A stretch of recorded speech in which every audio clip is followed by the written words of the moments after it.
بسم اللہ الرحمن الرحیم۔ السلام علیکم۔ میں اپنے ناظرین کو اقرا اسلامی سٹوریز میں خوش آمدید کہتی ہوں اور امید کرتی ہوں کہ آپ لوگ خیر و عافیت سے اور نیک کاموں میں مشغول ہوں گے، لیکن بحیثیت مسلمان ہمارا یہ فرض ہے کہ ہم اپنا کچھ وقت دین کے لیے بھی نکالیں تاکہ ہم اچھی باتیں سیکھ سکیں۔ تو چلیں وقت ضائع کیے بغیر چلتے ہیں آج کے موضوع کی طرف۔ میرا آج کا موضوع حضرت کعب بن مالک رضی اللہ تعالیٰ عنہ کے لیے بڑی خوشخبری۔ حضرت کعب بن مالک رضی اللہ تعالیٰ عنہ اپنی کیفیت کچھ یوں بیان کرتے ہیں: جب 10 دن مزید گزر گئے، یعنی 40 دن پہلے اور اب مزید 10 دن، یوں جب کل 50 دن گزر چکے تو ایک روز جب میں اپنے گھر کی چھت پر نماز فجر پڑھنے کے بعد بیٹھا ہوا تھا تو اچانک مجھے کسی کی آواز سنائی دی جو با آواز بلند یوں پکار رہا تھا: اے کعب بن مالک، آپ کے لیے بڑی خوشخبری ہے۔ تب میں فوراً ہی اللہ کے سامنے سجدہ ریز ہو گیا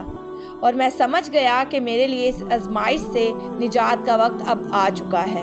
یعنی انہوں نے سوچا کہ باقی تمام تفصیل بعد میں پتہ چلتی رہے گی، فی الحال فوری طور پر بس اللہ کے سامنے سجدہ ریز ہو گئے۔ اسی وقت 3 الگ الگ گھڑ سوار بھی خوشخبری لیے ہوئے مسجد نبوی سے اپنی اپنی منزل کے جانب روانہ ہوئے، ایک کعب بن مالک کے گھر کی طرف، دوسرا بلال بن امیہ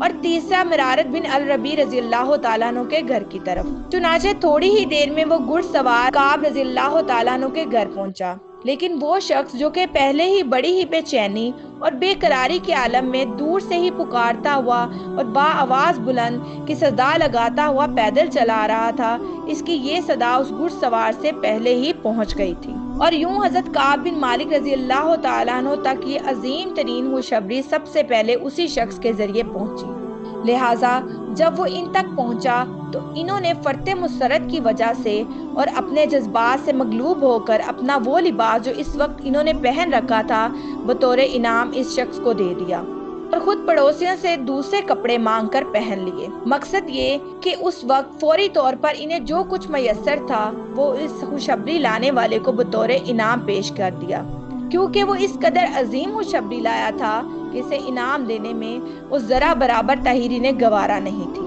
اور پھر جب اس گھڑ سوار قاصد نے بھی یہی خوشخبری سنائی تو یہ چیز حضرت کعب بن مالک رضی اللہ تعالیٰ عنہ کے لیے مزید مسرت کا باعث بنی۔ نیز اس موقع پر اس قاصد نے یہ پیغام بھی پہنچایا کہ اے کعب، رسول اللہ صلی اللہ علیہ وآلہ وسلم مسجد میں آپ کو یاد فرما رہے ہیں۔ تب حضرت کعب رضی اللہ تعالیٰ عنہ فوری طور پر مسجد کی جانب روانہ ہو گئے۔ چنانچہ یہ خبر بڑی سرعت کے ساتھ تمام شہر مدینہ میں پھیل چکی تھی، لہٰذا اس موقع پر انہیں مبارکباد پیش کرنے کی غرض سے ان کے گھر سے مسجد تک پورے راستے میں دونوں جانب لوگوں کا بڑا جمع غفیر اکٹھا ہو چکا تھا۔ ہر طرف سے لوگ امڑتے چلے آ رہے تھے، کیونکہ ظاہر ہے کہ حضرت کعب بن مالک رضی اللہ تعالیٰ عنہ کے لیے یہ بہت ہی عظیم شرف اور بڑا اعزاز تھا کہ ان کی قبولیت توبہ کے بارے میں باقاعدہ قرآن کریم کی آیات نازل ہوئی تھیں جو کہ اہل ایمان تا قیامت پڑھتے رہیں گے۔ اس کے بعد حضرت کعب بن مالک رضی اللہ تعالیٰ عنہ مسجد نبوی پہنچے، جہاں اس وقت رسول اللہ صلی اللہ علیہ وآلہ وسلم تشریف فرما تھے۔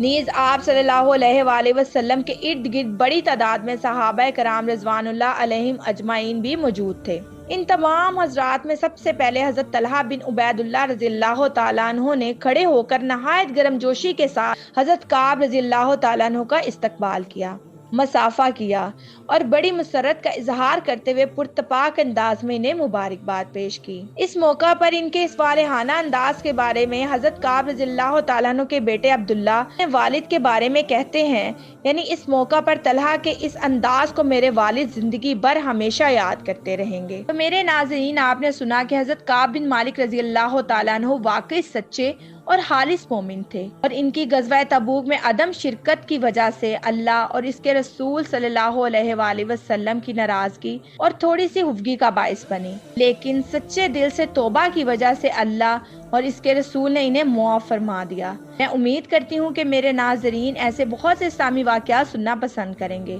تو ہمارے چینل کو لائک، شیئر اور سبسکرائب کرنا مت بھولیں، اور ساتھ ہی ساتھ بیل آئیکن بٹن کو ضرور دبائیں تاکہ ہر آنے والی نئی ویڈیو کا نوٹیفیکیشن آپ کو آپ کی اسکرین پر ملے۔ شکریہ، اللہ حافظ۔